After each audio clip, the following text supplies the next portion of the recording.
Hello friends, welcome to gate texcellence. अपन बात कर रहे थे ईएमटी की, और ईएमटी के अंदर अपन मैक्सवेल इक्वेशन कंप्लीट कर ली थी for static electric and static magnetic field के लिए। आज अपन बात करेंगे बाउंड्री कंडीशंस की, और फिर अपन बात करेंगे टाइम वेरिंग फील्ड्स की। तो आज आप हेडिंग डालो, सबसे पहले बाउंड्री कंडीशंस। कौन सी कंडीशन? बाउंड्री कंडीशन की बात अपन करने वाले हैं। बाउंड्री कंडीशंस सबसे पहले अपन इलेक्ट्रिक फील्ड के लिए बात करेंगे। इलेक्ट्रिक फील्ड के कौन कौन सी बाउंड्री कंडीशन है, फिर अपन बात करेंगे मैग्नेटिक फील्ड के लिए। आई होप यहां तक आपको समझ आ गया होगा। आज अपन बात करने वाले हैं बाउंड्री कंडीशंस की, और सबसे पहले इलेक्ट्रिक फील्ड के लिए अपन इसकी बात करने वाले हैं। मान लो ये कोई मेरा मीडियम 1 है और ये कोई मेरा मीडियम 2 है, और यहाँ पर परमिटिविटी इस मीडियम की एप्सिलॉन 1 है और इस मीडियम की परमिटिविटी एप्सिलॉन 2 है। ये मान लो मेरा कोई पॉइंट P है। इस पॉइंट P पर मान लो P के जस्ट ऊपर मीडियम 1 है। मान लो पॉइंट P के जस्ट ऊपर जो मीडियम 1 में है, वहां पर मेरे को इलेक्ट्रिक फील्ड इंटेंसिटी की वैल्यू पता है, और इस पॉइंट P के जस्ट नीचे जो मीडियम 2 के अंदर पॉइंट है, वहां पर मेरे को इलेक्ट्रिक फील्ड इंटेंसिटी की वैल्यू फाइंड आउट करनी है। तो अपन हमेशा बाउंड्री कंडीशन की यूज लेंगे। बाउंड्री कंडीशन की वैल्यू से, बाउंड्री कंडीशन की हेल्प से अपन उस वैल्यू को फाइंड आउट कर सकते हैं।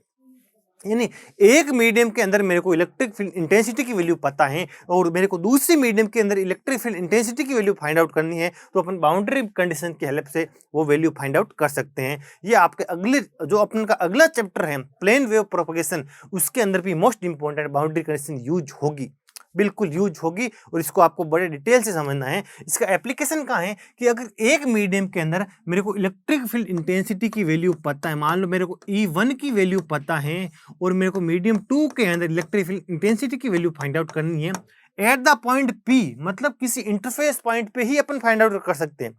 ऐसे नहीं कि मेरे को इस पॉइंट पे इलेक्ट्रिक फील्ड इंटेंसिटी की वैल्यू पता है और मेरे को इस पॉइंट पे फाइंड आउट करनी है, तो यहाँ पर आपकी बाउंड्री कंडीशन कुछ भी हेल्प नहीं करेगी। कहां पर हेल्प करेगी? At the interface. यानी इंटरफेस की जस्ट ऊपर वाले पॉइंट की मेरे को पता है और जस्ट नीचे वाले पॉइंट की मेरे को फाइंड आउट करनी है, तो अपन हेल्प से निकाल सकते हैं। ना कि अगर इस पॉइंट की पता और इस पॉइंट की फाइंड आउट करनी है, तो अपन बाउंड्री कंडीशन की हेल्प से नहीं फाइंड आउट कर सकते हैं। आई होप यहां तक आपको समझ आ गया होगा।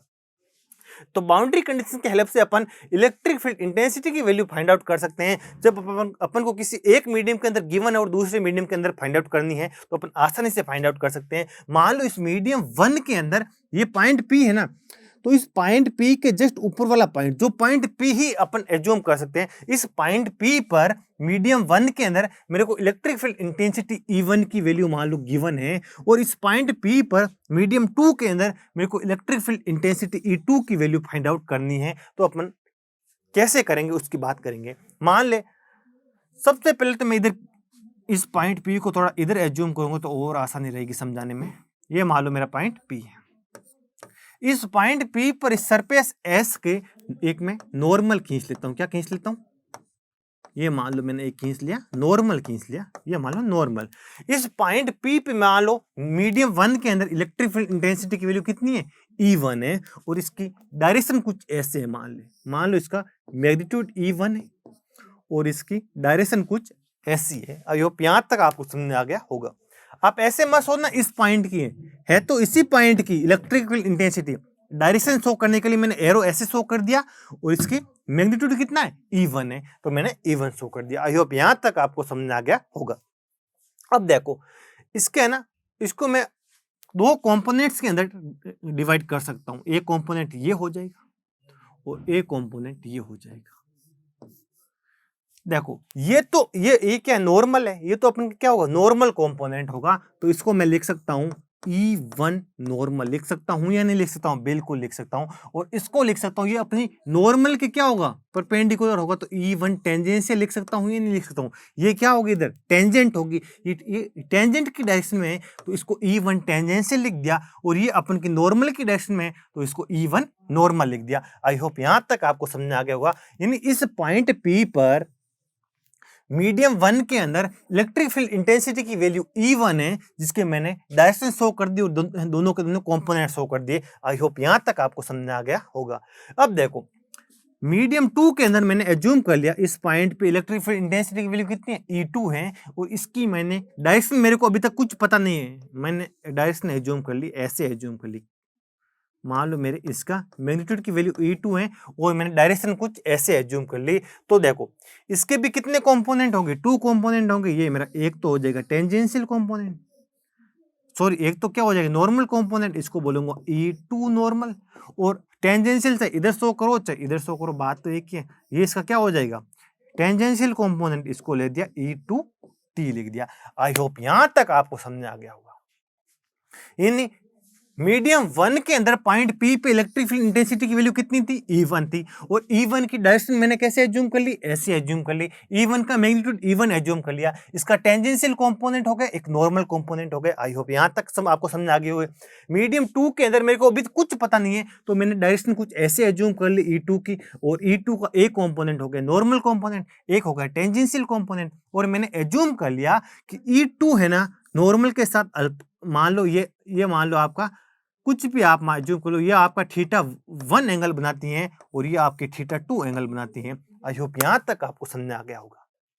मैंने एज्यूम कर लिया E1 नॉर्मल के साथ θ1 एंगल बनाती हैं और E2 नॉर्मल के साथ θ2 एंगल बनाती हैं। आई होप यहां तक आपको समझ आ गया होगा नॉर्मल कंपोनेंट क्या होगा, टेंजेंशियल कंपोनेंट क्या होगा, इसके बारे में अच्छा खासा आइडिया आ गया होगा। तो देखो सबसे फर्स्ट बात करता हूं, सबसे फर्स्ट बाउंड्री कंडीशन की। आपको अगर ये पूछे, इसका प्रूफ कोई नहीं पूछेगा, इसका प्रूफ बताओ, आपको पूछेगा कि कौन सी मैक्सवेल इक्वेशन की हेल्प से आप ये बाउंड्री कंडीशन फाइंड आउट की हो, तो आपको पता होना चाहिए मैक्सवेल इक्वेशन क्या होती है। आपको पता है कि electric field is a conservative vector field होती है। क्या होती है, electric field is a conservative vector field होती है नहीं होती है। इस मैक्सवेल इक्वेशन के हेल्प से मैं अगर इस मैक्सवेल इक्वेशन को इस बाउंड्री पे अप्लाई करूंगा ना, तो मेरे को मिलेगी E1T इक्वल टू E2T। आपको तो बस ये याद रखना है। और कभी कोई पूछ ले कि कौन सी मैक्सवेल इक्वेशन की हेल्प से आप ये बाउंड्री कंडीशन फाइंड आउट की हो, तो आपको इस मैक्सवेल इक्वेशन की हेल्प से आप ये बाउंड्री कंडीशन फाइंड आउट कर सकते हो। आई होप यहां तक आपको समझ आ गया होगा। मतलब इलेक्ट्रिक फील्ड इंटेंसिटी का टेंजेंशियल कंपोनेंट हमेशा क्या रहेगा, इक्वल रहेगा, मतलब चेंज नहीं होगा बाउंड्री के अक्रॉस। जितना E1T की वैल्यू यहां होगी उतनी की उतनी E2T की वैल्यू यहां होगी। आई होप ये चीज आपको समझ आ गई होगी। सेकेंड चीज, सेकेंड मैक्सवेल इक्वेशन जिसको अपन गोस लॉ बोलते हैं, क्या बोलते हैं, गोस लॉ बोलते हैं। आपको पता है क्या होती है, गोस लॉ होते हैं D.ds इक्वल टू क्या होता है, क्यों होता है नहीं होता, बिल्कुल। अगर इसको मैं यहाँ अप्लाई करूंगा, अगर इस बाउंड्री पे गोस लॉ अप्लाई करूंगा, तो यहां से अपन को मिलेगी D2n equal to D1n plus rho S. क्या मिलेगा, रो एस। ये अपन की सेकेंड बाउंड्री कंडीशन, ये भी आपके दिमाग में होनी ही चाहिए। क्या होनी चाहिए, ये वाली बाउंड्री कंडीशन भी आपकी होनी चाहिए। यानी यहाँ E2n है, तो मेरे को बताओ D2n क्या हो जाएगा, सिंपल सा ε2 इंटू E2n होगा या नहीं होगा, बिल्कुल होगा। और आपका D1n क्या हो जाएगा, सिंपली क्या हो जाएगा ε1 इंटू E1 होगा या नहीं होगा, बिल्कुल E1n। ये कुछ नहीं है। मतलब इलेक्ट्रिक फ्लक्स डेंसिटी क्या होती है, बाउंड्री के अक्रॉस डिसकंटिन्यूस होती है। यहाँ पर डिसकंटिन्यूटी अकर होती है, ये आपस में इक्वल नहीं होते हैं, यहाँ पर चेंजेज आते हैं। जबकि इलेक्ट्रिक फील्ड इंटेंसिटी बाउंड्री के अक्रॉस क्या होती है, कंटिन्यूस होती है। आई होप यहाँ तक आपको समझ आ गया होगा। यानी E1T की वैल्यू हमेशा E2T के इक्वल होगी, जबकि DN2 की वैल्यू DN1 के इक्वल नहीं होगी, प्लस क्या आ जाएगी, रो एस हो जाएगी। रो एस क्या होगी, इस बाउंड्री की सरफेस करंट डेंसिटी होगी। क्या होगी, इस बाउंड्री की सरफेस करंट डेंसिटी क्या हो जाएगी, रो एस हो जाएगी। अगर मेरी बाउंड्री की सरफेस चार्ज डेंसिटी हो जाएगी रो एस। अगर मेरी बाउंड्री चार्ज फ्री है, अगर मेरी बाउंड्री चार्ज फ्री है, अगर मेरी बाउंड्री चार्ज फ्री है, रो एस की वैल्यू 0 है, तो उस टाइम मेरा D2n भी किसके इक्वल हो जाएगा, D1n के इक्वल हो जाएगा। किसके इक्वल हो जाएगा, D1n के इक्वल हो जाएगा। ये स्पेशल केस है। क्या है, स्पेशल केस है। जब मेरा सरफेस चार्ज फ्री होगा, जब मेरा ये सरफेस चार्ज फ्री होगा, उस टाइम D2n D1n के इक्वल हो जाएगी। मतलब इलेक्ट्रिक फ्लक्स डेंसिटी भी बाउंड्री के अक्रॉस कंटिन्यूस होगी। आई होप यहाँ तक आपको समझ आ गया होगा। D2n की वैल्यू D1n के इक्वल होगी in the case of rho S equal to 0। I hope यहाँ तक आपको समझ आ गया। और रो एस अगर 0 हो जाएगा, तो यहाँ एक और रिजल्ट आता है, मोस्ट इंपॉर्टेंट रिजल्ट है, जो आपको पता होना ही चाहिए। अगर रो एस की वैल्यू आपको जीरो है तो देखो आपको ये पता होना चाहिए उस केस में tan θ1 अपॉन tan θ2 की वैल्यू ε1 अपॉन ε2 के इक्वल होती है। क्या होती है? ε1 अपॉन ε2 के इक्वल होती है। ये सारे रिजल्ट आपको इनके प्रूफ की कहीं कोई जरूरत नहीं है, मैं प्रूफ करवा सकता हूं लेकिन कोई कहीं रिक्वायरमेंट नहीं है। ये आपको चीज होनी चाहिए, रोएस अगर जीरो है तो दो रिजल्ट आपके दिमाग में होने चाहिए। डी टू देखो E1T तो ऑलवेज E2T के इक्वल होता है तो होता है, इसमें तो कोई दो राय नहीं है। यहां पर D2n की वैल्यू D1n प्लस रोएस होता है। अगर मेरी सरफेस चार्ज फ्री है तो D2n की वैल्यू D1n के इक्वल ऑलवेज इक्वल होगी। किस केस में? जब मेरी रोएस की वैल्यू जीरो है, और जब रोएस की वैल्यू जीरो मिलेगी तो ये θ1 यानी जो E1 है ना नॉर्मल के साथ एंगल बनाता है वो θ1 है, जो E2 है ना वो अपन नॉर्मल के साथ एंगल बनाता है वो θ2 है। तो tan θ1 अपॉन tan θ2 ε1 अपॉन ε2 के रेशियो के इक्वल हो जाएगा। आई होप यहां तक आपको समझ आ गया होगा। ये इतने रिजल्ट हैं, ये रिजल्ट आपके दिमाग में सेट होने चाहिए। ये भी रिजल्ट मोस्ट इंपॉर्टेंट है, ये भी आपका मोस्ट इंपॉर्टेंट रिजल्ट है। D2n D1n के इक्वल होगा, जिस केस में रो एस इक्वल टू कितना हो जाएगा? जीरो हो जाएगा। और E1T ऑलवेज किसके इक्वल होता है? E2T। अब देखो अगर मेरा मीडियम टू एक परफेक्ट कंडक्टर होता, क्या होता है? मीडियम टू एक परफेक्ट कंडक्टिंग मीडियम होगा, तो मेरे को पता अगर परफेक्ट कंडक्टिंग मीडियम होगा तो उसके अंदर हमेशा E2 की वैल्यू हमेशा कितनी होती है? जीरो होती है। और अगर मेरा मीडियम टू अगर परफेक्ट कंडक्टर होगा तो आपको पता है परफेक्ट कंडक्टर के अंदर हमेशा इलेक्ट्रिक फील्ड कितनी होती है? जीरो ही होती है। कितनी होती है? जीरो ही होती है। मतलब तो अगर आपको जीरो है तो देखो आपका एक स्टेटमेंट बना था E2T इक्वल टू E1T के इक्वल होता है। तो अगर इलेक्ट्रिक फील्ड पूरी जीरो ही है तो इसका टेंजेंशियल कंपोनेंट भी टू के अंदर कितना होगा? जीरो ही होगा। तो इस केस में आपका E1T भी कितना होना पड़ेगा? जीरो होना पड़ेगा। आई होप यहां तक आपको पता चल गया होगा boundary condition for a perfect conducting medium. और आपको कंडक्टर की प्रॉपर्टी, अब इलेक्ट्रोस्टैटिक हट के इसलिए मैंने कंडक्टर की प्रॉपर्टीज नहीं पढ़ी है, लेकिन कंडक्टर की प्रॉपर्टीज होती हैं कि कंडक्टर के अंदर किसी भी पॉइंट का इलेक्ट्रिक फील्ड कितना होगा? जीरो होगा, बिल्कुल जीरो होगा। अगर परफेक्ट कंडक्टर है तो इलेक्ट्रिक फील्ड कितनी होगी? जीरो होगी। तो अगर इलेक्ट्रिक फील्ड जीरो है तो इसका टेंजेंशियल कंपोनेंट भी जीरो होगा और इसका नॉर्मल कंपोनेंट भी कितना होगा? जीरो हो जाएगा। अगर ये मेरा क्या E1T इक्वल टू ई कितना था? 2T था। ये अपन की थी बाउंड्री कंडीशन थी। और E2T की वैल्यू हमेशा कितनी होगी? जीरो होगी for a perfect conducting medium. तो यहां से मेरे को क्या मिल जाएगा? E1T भी कितना मिलेगा? जीरो ही मिलेगा। और सेकंड अपनी थी D2n इक्वल टू कितना था? D1n, यही था। D1n प्लस कितना था? रो एस था। आई होप यहां तक आपको समझ आ गया था। D2n equal to D1n plus कितना था? रो एस था। अगर मेरा मीडियम परफेक्ट कंडक्टिंग था तो इसकी D2n की वैल्यू भी कितनी मिलेगी? जीरो ही मिलेगी, बिल्कुल जीरो मिलेगी। तो आपको यहां पर देखो D1n प्लस रो एस की वैल्यू कितनी मिलेगी? जीरो ही मिलेगी। क्या मिलेगी? जीरो ही मिलेगी। तो देखो आपको इस केस में E2T equal to E1T equal to कितना मिलेगा? जीरो ही मिलेगा। मतलब टेंजेंशियल कंपोनेंट ना तो मीडियम 1 में एग्जिस्ट कर सकता है ना मीडियम 2 में एग्जिस्ट करेगा। आपको पता है कंडक्टिंग मीडियम हमेशा एक इक्विपोटेंशियल सरफेस की तरह बिहेवियर करता है और इलेक्ट्रिक फील्ड हमेशा इक्विपोटेंशियल सरफेस के नॉर्मल होती हैं। तो इसका टेंजेंशियल कंपोनेंट 2 में भी जीरो होगा, 1 में भी जीरो होगा। आई होप यहां तक आपको समझ आ गया होगा। और सेकंड आपको मैंने लिखा ही थी E2n equal to D1n plus कितना था? रो एस था। और अगर मेरा मीडियम परफेक्ट कंडक्टिंग है तो D2n की वैल्यू हमेशा किसके इक्वल होगी? जीरो होगी। यानी मीडियम 2 के अंदर इलेक्ट्रिक फील्ड के सारे कंपोनेंट कितने होंगे? जीरो होंगे। तो यहां पर क्या क्या मिलेगा अपन को? D1n इक्वल टू कितना मिल जाएगा? रो एस मिलेगा, बिल्कुल मिलेगा। अच्छे से समझना है। Sorry, DN plus rho S की वैल्यू कितनी मिलेगी? जीरो मिलेगी। इसको समझाता हूं मैं, इसको समझाता हूं फिर इसको समझाता हूं। देखो अगर मेरा मीडियम 2 परफेक्ट मतलब कंडक्टिंग मीडियम है, कैसा है? मीडियम 2 मेरा परफेक्ट कंडक्टिंग मीडियम है और मीडियम 1 के अंदर अपने इलेक्ट्रिक फील्ड ऐसे एज्यूम की थी। तो देखो ये तो इसका हो गया टेंजेंशियल कंपोनेंट, ये इसका हो गया नॉर्मल कंपोनेंट है।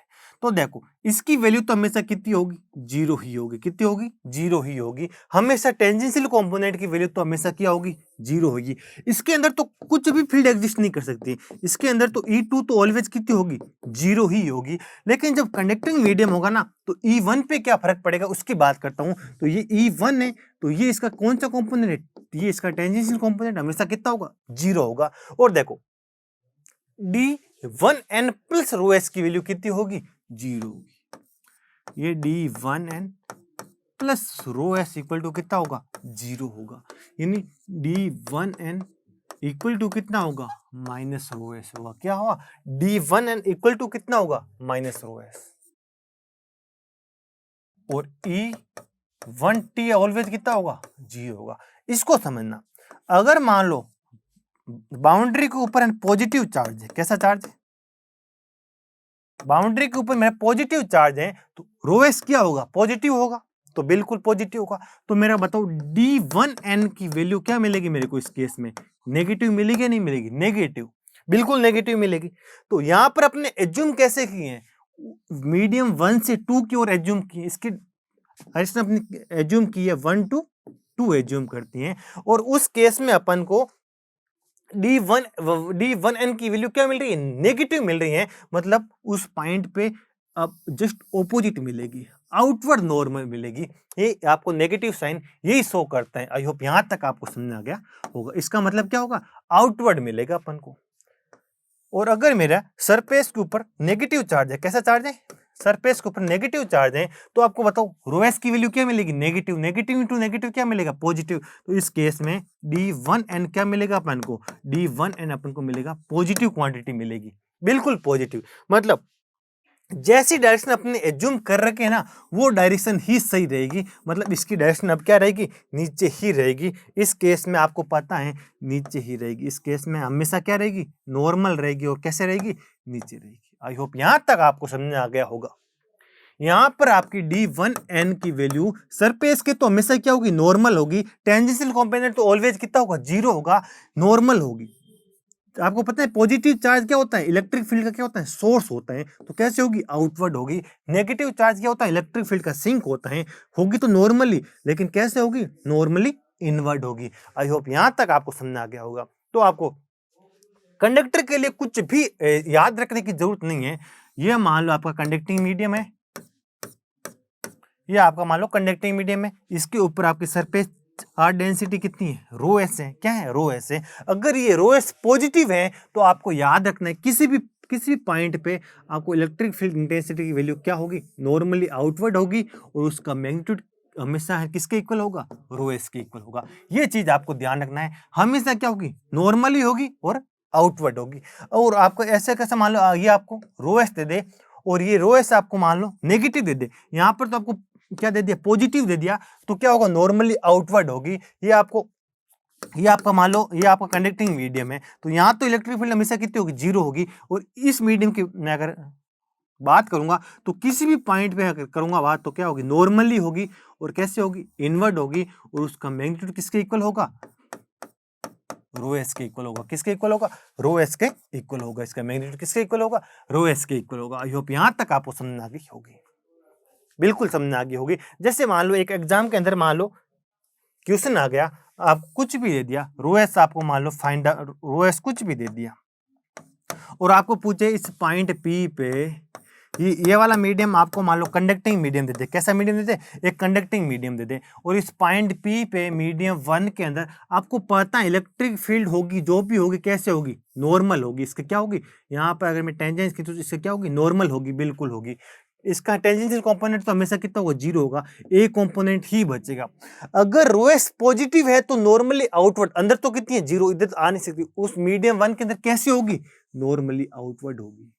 अगर ये पॉजिटिव चार्ज है तो नॉर्मली आउटवर्ड होगी। और इसका यहाँ पर dn की वैल्यू किसके इक्वल आ जाएगी, रो एस के इक्वल आ जाएगी। और आपको en की वैल्यू पूछे तो क्या कितना हो जाएगी, रो एस अपॉन एप्सिलॉन के इक्वल हो जाएगी सिंपली।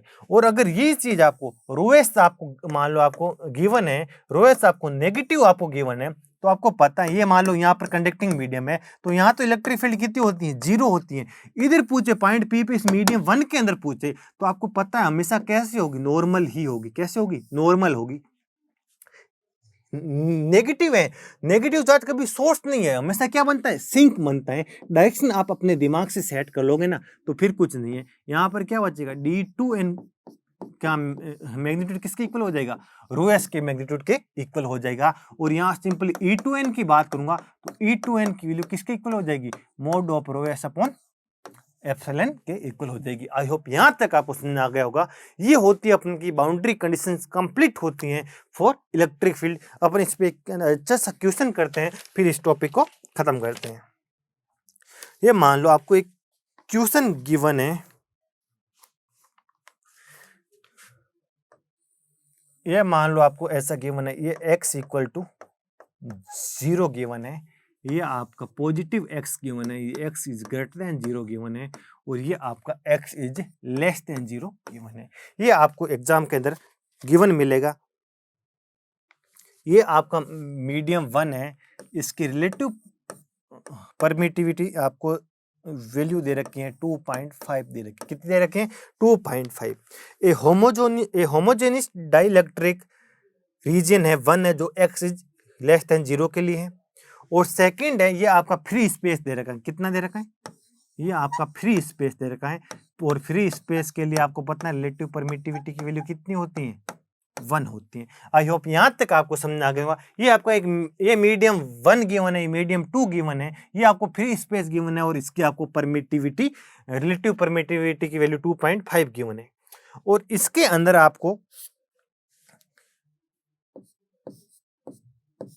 इलेक्ट्रिक फ्लक्स डेंसिटी की वैल्यू आपको गिवन है 12 AX cap minus 10 AY cap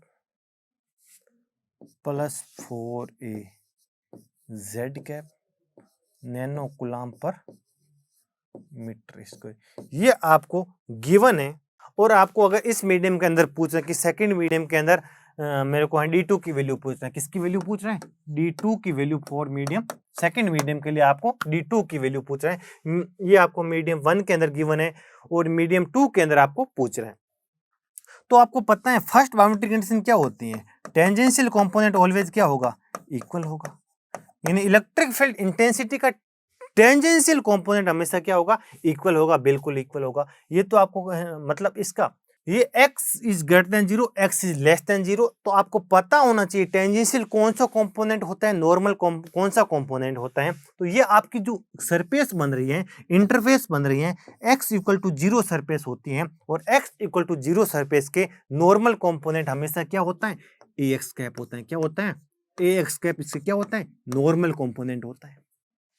तो यहां पर ए वाई कैप और जेड कैप इस प्लेन के अंदर होंगे, टेंजेंशियल कंपोनेंट होंगे। नॉर्मल कंपोनेंट ओनली 1 होगा, वो कौन सा होगा, ए एक्स कैप होगा। ए एक्स कैप इस सरफेस के नॉर्मल होंगे, ए वाई कैप और ए जेड कैप आपस में क्या होंगे, क्या होंगे, पैरेलल होंगे इसके एक्स के। आई होप यहां तक आपको समझ आ गया होगा। इसका आपको समझ में बहुत अच्छे से होना चाहिए, नॉर्मल कंपोनेंट कौन सा होगा और परपेंडिकुलर या पैरेलल कंपोनेंट कौन सा होगा, टेंजेंशियल और नॉर्मल कंपोनेंट आपके दिमाग में सेट होना ही चाहिए।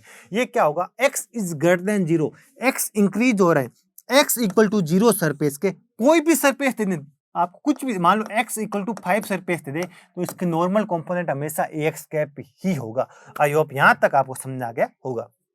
तो देखो D1 का नॉर्मल कंपोनेंट की अगर मैं बात करता हूं, कौन से कंपोनेंट की, नॉर्मल कंपोनेंट ओनली कौन सा होगा, 12 AX कैप होगा या नहीं होगा, बिल्कुल। और इसके अगर टेंजेंशियल कंपोनेंट की बात करता हूं, किसके, अगर इसकी टेंजेंशियल कंपोनेंट की बात करता हूं, तो कितना हो जाएगा, -10 AY cap plus 4 AZ cap. I hope यहां तक आप समझ आ गया होगा। नॉर्मल कंपोनेंट AX कैप होगा, क्यों, आपको यहां से दिख गया। ये वाला और ये वाला क्या होगा, टेंजेंशियल कंपोनेंट होगा, ये दिख गया। तो फर्स्ट स्टेटमेंट क्या कहते हैं, E1t इक्वल होगा E2t के। तो ये तो आपका क्या है, D है, तो आपको फाइंड आउट क्या करना है, E करना है। तो E1t की वैल्यू किसके इक्वल हो जाएगी, सिंपली क्या हो जाएगी, 1/ε1 minus 10 a y cap plus 4 a z cap. और एप्सिलॉन 1 की वैल्यू मैं निकालूं कैसे? Epsilon not into epsilon r का यूज करके एप्सिलॉन 1 की वैल्यू बड़ी आसानी से निकाली जा सकती है। आई होप यहाँ तक आपको समझ आ गया होगा। E1t की वैल्यू मेरे को मिल गई। तो देखो यहाँ E1t की वैल्यू मिल जाएगी तो E2t की वैल्यू भी मेरे को E2t ऑलवेज किसके इक्वल होगा? E1t के इक्वल होगा। तो यहाँ से अपन को क्या मिल जाएगा? 1 upon epsilon minus 10 a y cap plus 4 a z cap. मिलेगा ही नहीं मिलेगा? बिल्कुल प्लस 4 a z कैप। जबकि अपन को तो क्या फाइंड करना है? D2 फाइंड आउट करना है। तो सबसे पहले मेरे को अगर D2t की वैल्यू फाइंड आउट करनी है तो आपको क्या इसको एप्सिलॉन 2 से मल्टीप्लाई करना पड़ेगा। बिल्कुल आपको क्या होता है? D equal to epsilon into E तो होता है। तो क्या हो जाएगा? Epsilon 2 upon epsilon 1 minus 10 a y cap plus 4 a z cap. I hope यहां तक आपको समझ आ गया होगा। तो देखो एप्सिलॉन 2 अपॉन एप्सिलॉन 1 कितना हो जाएगा? एप्सिलॉन 2 की वैल्यू 1 है और एप्सिलॉन 1 की वैल्यू कितना हो जाएगी? 2.5 हो जाएगी। 1 क्यों है?